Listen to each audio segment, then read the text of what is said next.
Alright, so this is a suggestion via Patreon. The name of the video is The Densest City on Earth. This is coming from the channel Neo. Let's check it out. What you are looking at is considered the most densely populated place that ever existed. On an area of just 6.5 acres, or 4 football fields, dozens of individual buildings have merged into one solid organism that houses shops, restaurants, churches, private homes, and virtually everything that makes a city. While the outside-facing apartments get to enjoy sunlight, a vast majority are located within this block, full of dark pathways. It is a giant, Guys, imagine what this place smells like. urban maze that attracted all kinds of people with reasons to hide. Okay. This is Kowloon Walled City. Walled To City. understand Where's just that? how incredibly closely packed people lived here, let's compare this city with other places. Take the East Village in New York City, located in Lower Manhattan. Right. There's a small park in the center, but other than that, it is a pretty dense neighborhood with historic row houses and more recent large apartment buildings. Based on the 2010 US Census, just over 44,000 people live here. That results in a population density significantly higher than for all of New York City, and New York is the most densely populated city in the United States. In America. By all means, this is a dense place. But let's compare it to Kowloon Walled City. Really quickly, let me give you guys an update. All right, so Kowloon Walled City, it was in Hong Kong. It was built as an Imperial Chinese military fort.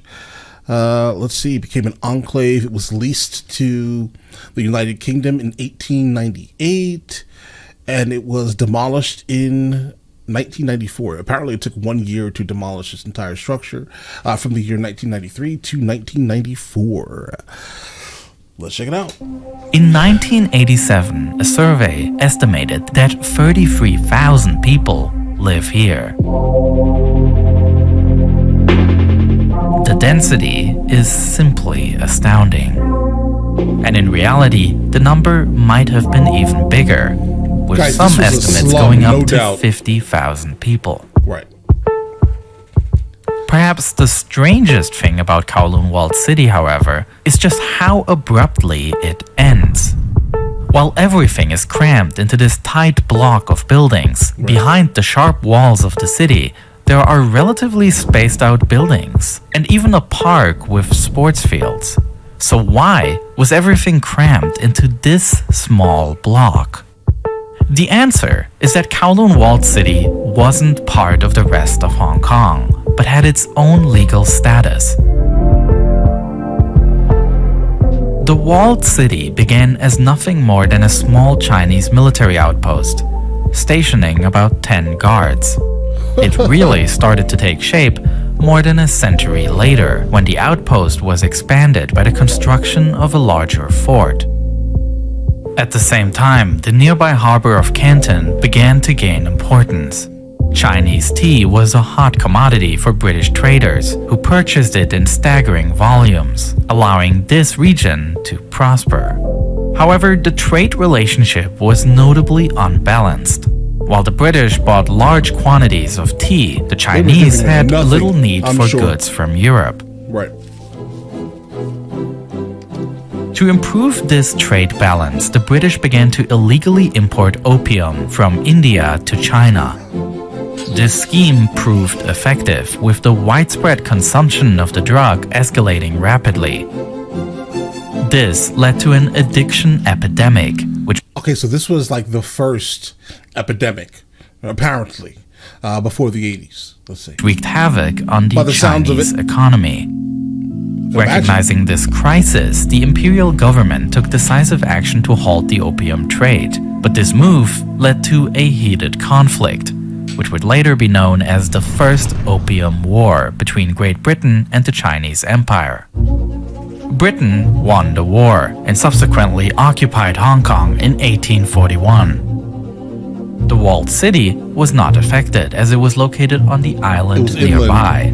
And as a result of this loss, We're somewhat inland. the Chinese Empire decided to reinforce the fort in Kowloon by building large walls around it, giving the area its lasting name, Kowloon Walled City. At the heart of this fortress, they built a yamen, which is the main office from which this outpost is administered. The tensions between China and Britain continued on, ultimately leading to the Second Opium War in 1860. As a result, the Kowloon Peninsula too fell into British hands. And the final boundary negotiation took place in 1898, resulting in a 99-year lease of the new territories to Britain. This is, in short, the story of how Hong Kong became a British colony, as it is commonly known. And guys, to be honest, guys, I'm going to give you my opinion on Hong Kong really quickly. I think Hong Kong, because it has been kind of British for so long, I honestly think Hong Kong should probably remain British, guys. They are absolutely not interested in joining the mainland. They are not, even though obviously China does not care about none of this stuff. They are going to invade it, right? Or if they have not already, actually. Hong Kong will become China, unfortunately, but I do think that Hong Kong should have probably stayed the UK. I think the majority of Hong Kong wanted to. But their votes didn't matter. But what is often overlooked is that the convention included one specific exception: the Kowloon Walled City, which is located inside the new territories, a Chinese enclave in the middle of British Hong Kong. How did As that time work? moved on, both the Chinese and the British administrations showed a lack of interest in the walled city, leaving it to its own fate. The desolate barracks soon became makeshift homes for squatters seeking refuge. And recognizing the need for community structures, a Protestant church seized the opportunity to establish a senior home within the historic Yamen. But the peaceful existence of this enclave was shattered in 1937, when war erupted between Japan and China. The full-scale invasion initiated by Japan emerged as the central conflict in the Pacific throughout World War II. And by 1942, Japan had taken control of vast swaths of northern China, as well as holding various coastal exclaves, one of them being Hong Kong, which they utilized as a strategic military base. The Japanese expanded the local Kai-tak airport, and to do so they needed building materials. Therefore, they tore down the walls of Kowloon Walled City, which was located right near the airport. The end of the Second World War saw Hong Kong revert to British control.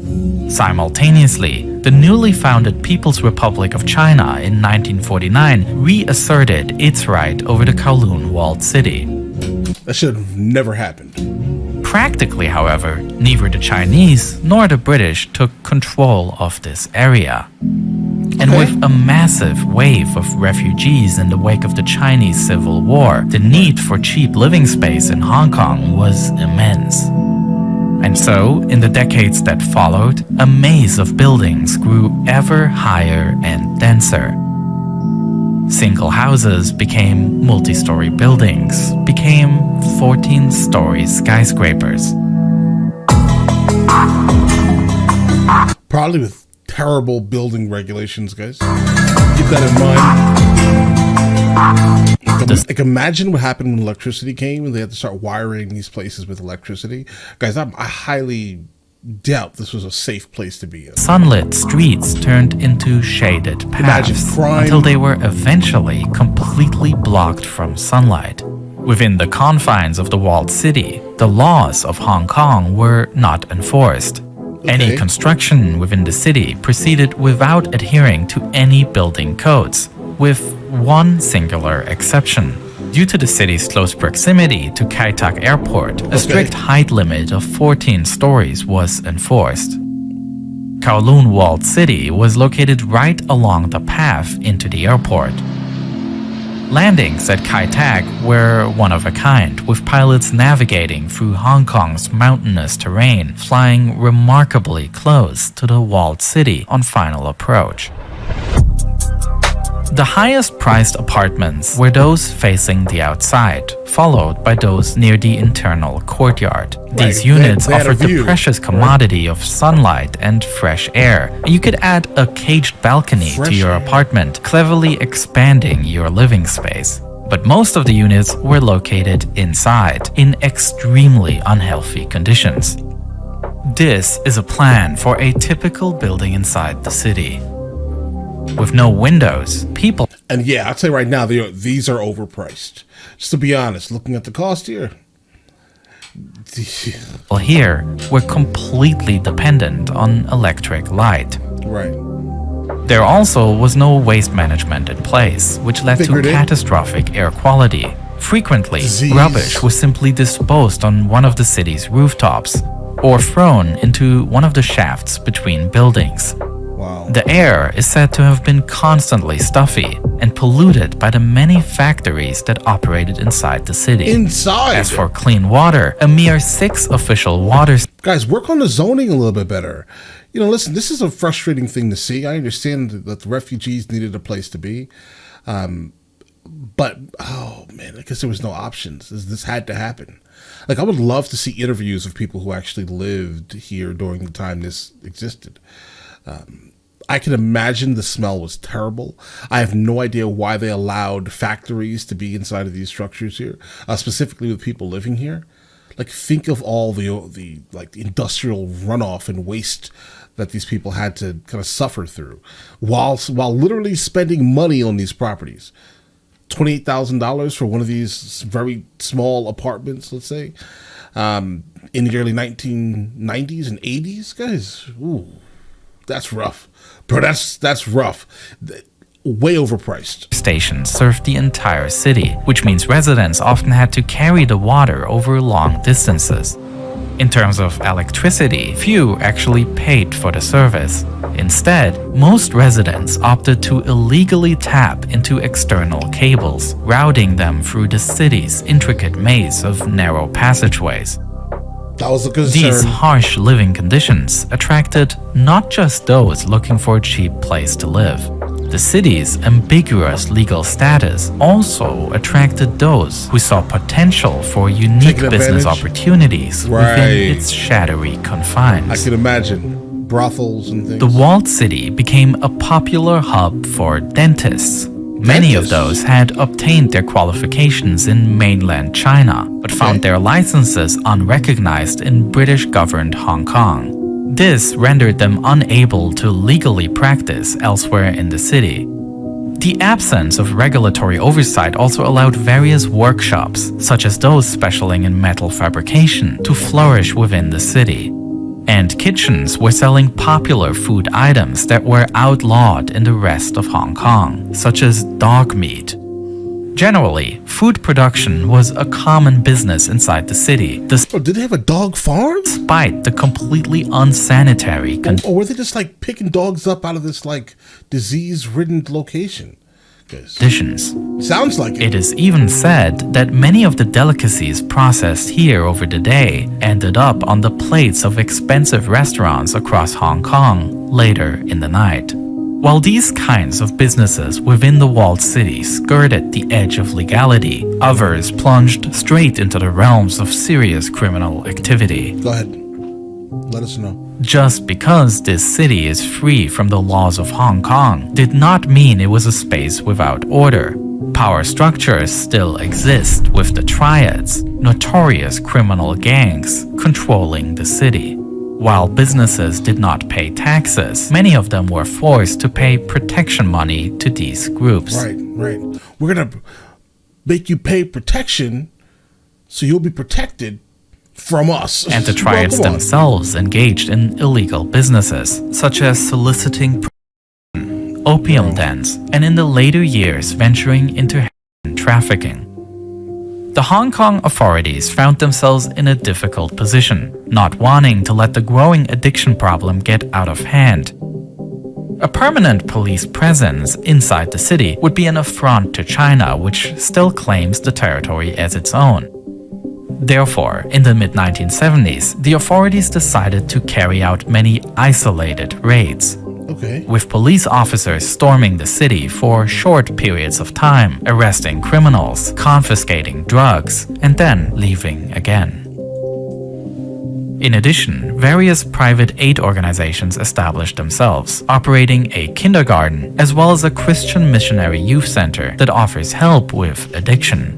The historic Yamen in the middle of the city became a popular social spot, hosting public events for the city's residents. Even though the situation in the city improved in parts, it was again geopolitical reasons. Guys, I don't think this footage is actually from the area. It may, but I don't think so.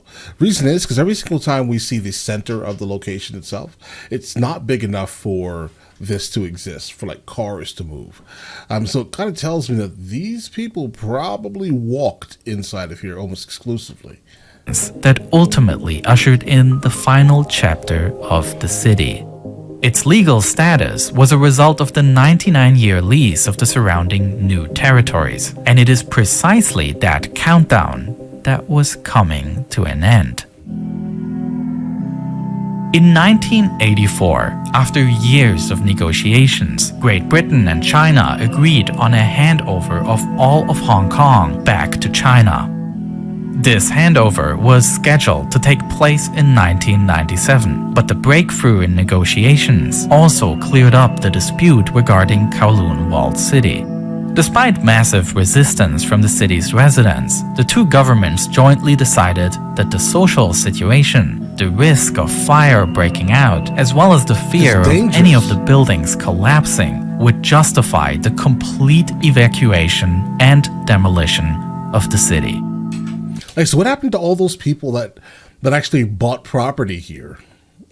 Are they out of money, or does the government or one of the governments actually kind of get them back on their feet with that? Like, did the government buy the land back just to demolish it? I agree. It absolutely needed to be demolished. It did. This shouldn't exist anywhere. We do know that there are places around the world that still kind of do these things, mainly India, right? But these things, they can't exist for the sake of humanity. Just imagine the people that are living in these conditions. With the start of the demolition in 1993, Kowloon Walled City came to an end.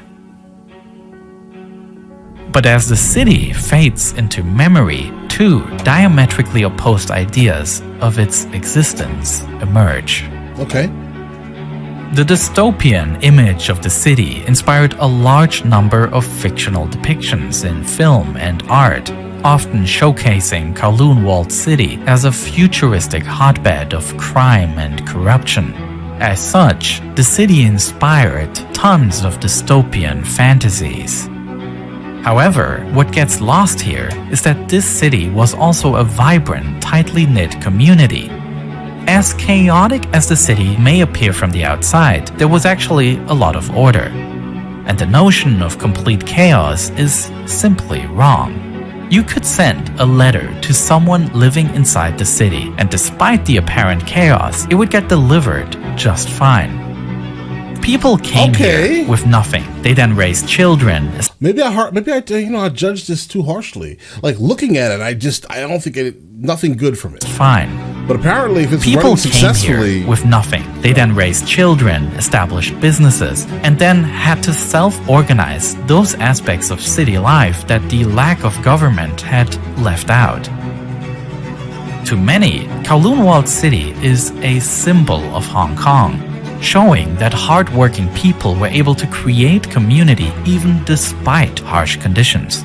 And guys, this one right here, I mean, I get it. This is like a 3D model of what had happened or what it looked like. But this one very specifically, right? It looks like it's leaning, guys. Today, on the site of the walled city, there is a park where zero remains of the historical regulations. city can be found in several places, such as the historic Yamen building still standing, as well as a small model remembering the urban monolith that once stood here. It's easy to vilify, and it's just as easy to romanticize a place like this. Right. Ultimately, the answer might lie somewhere in the middle. I think the answer, guys, I do think the answer does lie absolutely somewhere in the middle here. Was it a good, safe place for kids to grow up in? I'm not sure, right? But, at the end, we kind of get some hope here. Potentially, there were things and ways that people were maintaining the area that was healthy, maybe, while it was filthy. No, bro, hold on. No, don't raise your kids in a place like this. Never mind. Right? Because, guys, it's still extremely unhealthy. I understand that they may not have had a real choice or any other options, guys, but it's just, every time I encounter anything like this, it just makes me, sad, bro. There's a lot of space and a lot of land, guys. The cities are not always the way to go. That's it. That's all I'm going to point out here, guys. Let's see if there's anything else here that we're missing. A little bit. The story of Kowloon Walled City is one I've been meaning to tell for a long time because it's a story that explores the intersections of architecture, history, and culture. Looking at changes of urban places throughout the decades, I think, can be incredibly insightful to understand the world we live in. One of my favorite videos I did that explores exactly these intersections is my video about the construction of the original Twin Towers, in which I explain how these buildings completely changed how skyscrapers are built. This video is part of my ongoing... Is that it? All right, guys, listen. Let me know in the comments what you guys think here. I personally think that it is extremely unsafe. It was extremely unsafe, and it definitely needed to be taken down. I am not a person that's going to be like, yeah, listen, let them live, do these things. No, it's too much risk to human life. It was filthy. I honestly would love to know if these people were medically checked out regularly. Guys, if they had illicit doctors, dentists there also, I don't know, bro. It makes me feel uncomfortable. It absolutely does. But all right, listen, you guys all have an absolutely amazing day and enjoy your day thoroughly, and definitely go check out this guy's content. Based off of what we just encountered, oh yeah, he's good. He's very good. Really good at delivering stories. His overall presentation is amazing. Solid guy, apparently. But all right, listen, you guys all have an absolutely amazing day and enjoy your day thoroughly.